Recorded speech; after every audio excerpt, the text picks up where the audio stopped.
Msande pande mic now. Panonditsikira achingondisimbisa anze achinganaki zvese achingabude ne one day uchazonanganisa rimwe zuva zvichanaka one day wangu zviriko titongoshanda ndezviriko Mwari zvavakakurongera zviriko muchationa tava kumberi ikoko zviriko titongoshanda ndezviriko Mwari zvavakakurongera zviriko muchationa tava kumberi ikoko kunonoka kwazvo hazvireve kuti zvaramba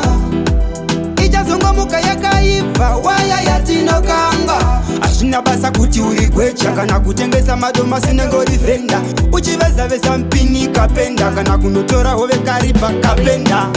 wangu zviriko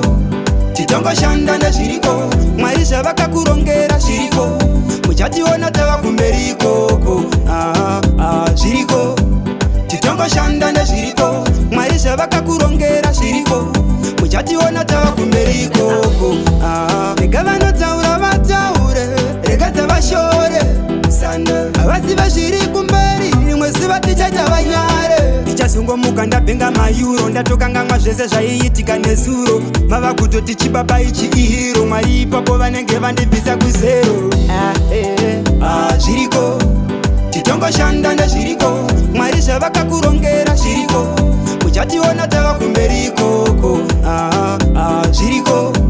titongoshanda ndezviriko Mwari zvavakakurongera zviriko muchationa tava kumberi ikoko kunonoka kwazvo hazvireve kuti zvaramba ichazongomuka yakaibva waya yatinokanga hazvina basa kuti uri gwecha kana kutengesa madomasi nengori vhenda uchivezaveza mpini kapenda kana kunotora hove karipa kapenda wangu zviriko titongoshanda ndezviriko Mwari zvavakakurongera zviriko muchationa tava kumberi ikoko zviriko titongoshanda ndezviriko Mwari zvavakakurongera zviriko muchationa tava kumberi ikoko wangu zviriko titongoshanda ndezviriko Mwari zvavakakurongera zviriko muchationa tava kumberi ikoko zviriko